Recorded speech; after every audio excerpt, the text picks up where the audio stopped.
Pessoal, falar sobre genética, visão, a qualidade ao longo da vida é muito importante. E hoje, aqui no Oftalmologista Responde, nós teremos a doutora Karina Colossi, diretamente do nosso querido estado do Rio Grande do Sul, nas cidades. São duas. Ela atua também em Porto Alegre e uma outra cidade que tem um capricho no caminho que muito nos inspira. Doutora Karina, seja muito bem-vinda. A sua Black é sempre muito feliz em ter a sua participação falando de um tema tão importante.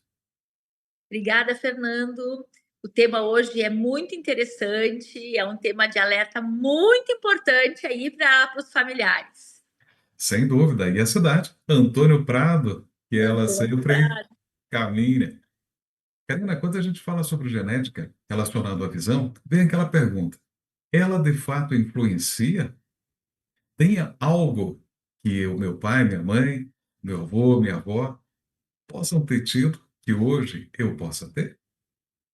Muito importante, Fernando, né? Quando a gente fala em grau, né, miopia, hipermetropia, astigmatismo, sim, tem um componente genético, né? A gente sabe que a miopia, por exemplo, o componente genético, ele é mais expressivo, né? Mas eu vou tentar explicar assim para facilitar as pessoas. Por exemplo, quando você nasce lá com o nariz parecido com seu pai, com seu avô, a orelha, o queixo, o cabelo, a mesma coisa o olho. O olho, o que, que a gente herda, né? O formato da córnea, o formato do cristalino, o tamanho do olho, a gente também herda isso. E todas essas características do olho, elas podem expressar o grau. Por exemplo, Fernando, a miopia é quando o olho é grande demais, né? Então, isso faz com que as pessoas que tenham, por exemplo, um dos genitores míope, ele tem mais chances de ter miopia, por exemplo, em torno de 40%. Quando ele tem os dois genitores míopes, ele tem mais de 60% de chance de ser míope. Fora, né, Fernando, os fatores ambientais que também contribuem para o aparecimento de grau. Então, sim, aqueles pacientes onde os familiares têm alto grau, seja de miopia, hipermetropia, astigmatismo, tem que ficar mais atento e tem que consultar mais precocemente o oftalmologista. Então é importante quando a pessoa for consultar, perguntar: mãe, tem miopia? Mãe, tem isso, tem aquilo outro, assim como o pai. Porque na hora, quando a doutora Karina e outros médicos e médicas oftalmologistas vão perguntar sobre a história familiar, tem essa importância. Karina, você falou sobre a miopia. Miopia é algo que sempre preocupa, chama atenção e as pessoas sempre querem saber. No momento que eu tenho algo na minha genética, e eu vou conviver ou deixar de conviver. Por exemplo, com o ambiente externo, iluminação, sol, o que pode acontecer? Isso. Então, quando a gente tem um componente já genético que vai nos propiciar aparecer a miopia, o que, que a gente percebe, né, Fernando? Que essa miopia, normalmente, ela pode ser mais precoce e mais evolutiva, né? Então, a genética, a gente não tem como controlar, a gente herda, né? Mas os fatores ambientais a gente tem como controlar, né? Então, a miopia, ela é multifatorial, sendo que a genética, ela tem uma expressão muito importante no aparecimento da miopia. Mas a genética a gente não controla.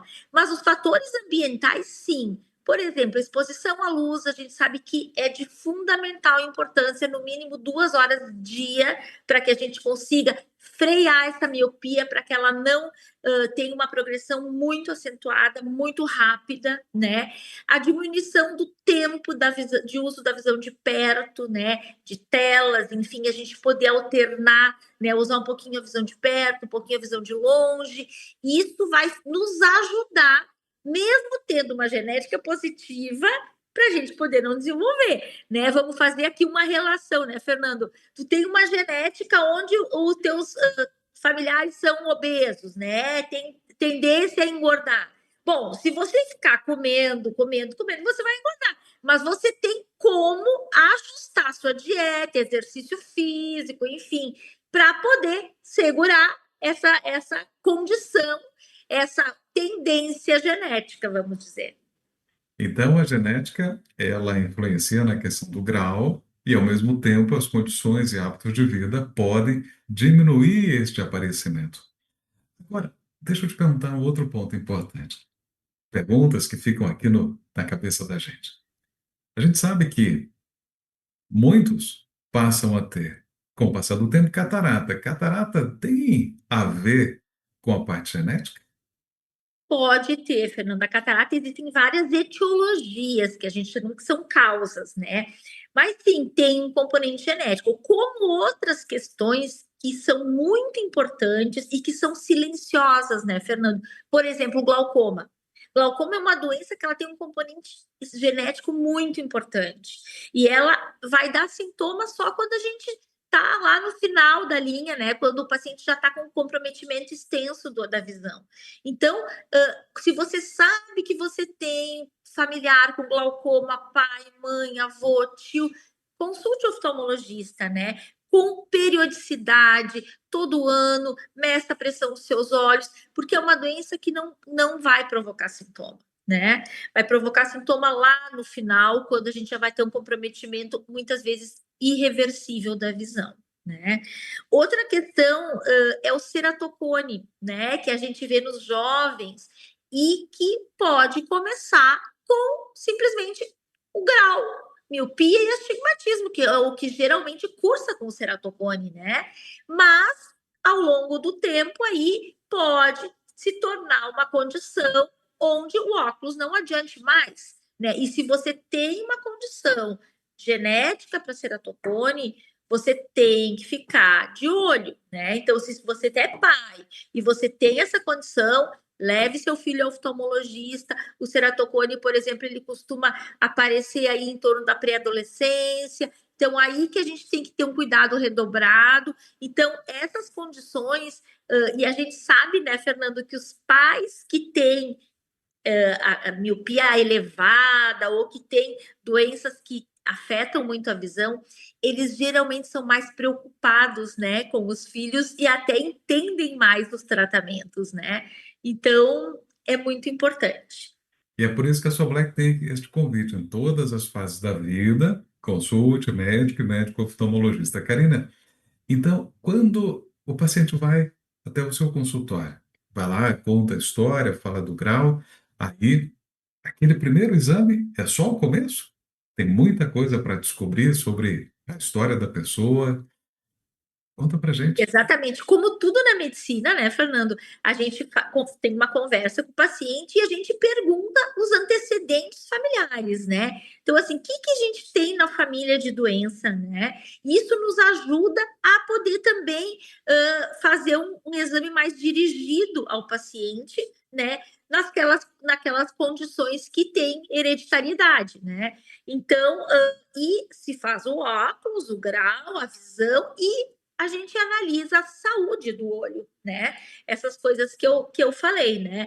Uma outra dica importante, Fernando, assim, ó, que a gente vê muitos casos das anisometropias, por exemplo, pacientes que têm pais, por exemplo, que não enxergam bem do um olho, que enxergam só de um olho, né? Então, assim, ó, tem que consultar, porque muitas vezes as crianças não sabem dizer, pai, eu não enxergo bem de um olho, né? Se ele não fizer assim, ele não vai se dar conta que não enxerga bem de um olho. E às vezes essa condição também é hereditária, né? E até os 7 anos de idade, a gente tem como melhorar, como reverter, como dar visão para esse paciente. Depois dessa idade, não mais. Então, familiares, pais que têm visão monocular, leve seus filhos precocemente ao oftalmologista. Então, para que a gente faça um resumo, sempre anotar aquilo que o pai e a mãe tiveram, ou até eventualmente o avô, o tio, algo que possa ter, anota lá, porque isso é muito importante para que na consulta, me corrija se eu estiver certo, se eu estiver errado, confirme se estiver certo. Se a forma familiar tiver miopia, tiver a questão do ceratocone, tiver a questão do glaucoma, estas manifestações e tantas outras, a genética se torna muito importante. Isso mesmo, Fernando. E algumas questões assim são fundamentais, né?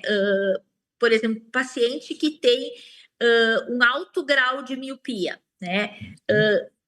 Pacientes mais velhos, por exemplo, existem há pouco tempo, a gente sabe que existe tratamento para controlar a velocidade de progressão da miopia. Antigamente não existia isso. O paciente ia à consulta, tinha que trocar óculos e trocar óculos, não existia o que fazer. Então, isso é uma coisa que eu quero deixar claro aqui, que hoje, se seu filho é míope, leve para consulta, porque existem muitos tratamentos, desde colírios, lentes de contato, lentes de óculos especiais, que ajudam em até 75%, depende da modalidade, para controle da progressão do grau. Então, hoje em dia, sim, a gente luta para que a gente não deixe uma criança desenvolver miopia muito elevada, para que ela não tenha problemas no futuro devido ao grau elevado. Excelente alerta, ó. A genética para miopia tem uma oportunidade de tratamento, tem uma oportunidade de controle e conhecimento não falta em cada consultório de excelentes profissionais pela oftalmologia. Karina, então, ó, peço para você deixar aquele convite para que todos possam sempre procurar pela oftalmologia para conhecer mais sobre a sua saúde, sabendo que a genética importa muito e os hábitos de vida nesse tempo de existência. A doutora Karina há poucos dias fez aniversário, nossos parabéns Muito também obrigada. dentro da sua longevidade e que a gente sempre comemore o conhecimento todo dia aplicado no consultório. Então, coloque aqui para o nosso telespectador a importância dessas consultas e do conhecimento da genética atual e também dos seus antepassados. Isso mesmo. Então, alerta quem tem problemas oculares, ou baixa visual, ou grau muito elevado, ou familiares com glaucoma, leve seus filhos ao oftalmologista, alerte, né? Quando eu atendo, por exemplo, um paciente que tem glaucoma, por exemplo, eu peço assim, ó, traga seus irmãos, traga seus filhos para a gente avaliar. Então, assim, a genética é importante. A genética a gente não tem como mudar, as condições ambientais, a prevenção e o tratamento a gente consegue fazer, né? Então, alerta para os pais que têm problemas, que têm familiares que têm problemas, quanto mais precocemente eles forem diagnosticados, mais nós teremos a oferecer de tratamento. Olha, gente, o tratamento está aí. Importante dar esse primeiro passo, levar esta oportunidade no seu dia a dia. Doutora Karina Colossi, nosso melhor agradecimento em nome da Sociedade Brasileira de Lentes de Contato Córnea-Refratometria pela sua participação e que todo esse saber seja também colocado em prática, e com isso, falando sobre miopia, falando sobre a adaptação correta das lentes de contato, seja sempre muito bem-vinda aqui na sua Black no Oftalmologista Responde. Muito obrigada, Fernando. Boa noite a todos. Agradecemos e para você assistir e rever todos estes episódios aqui do Oftalmologista Responde, acesse aqui no soblec.com.br e também pelos canais de relacionamento, lá pelo YouTube e em outras redes para tocadores de podcast. A todos, nosso melhor agradecimento e até o próximo encontro. Boa noite.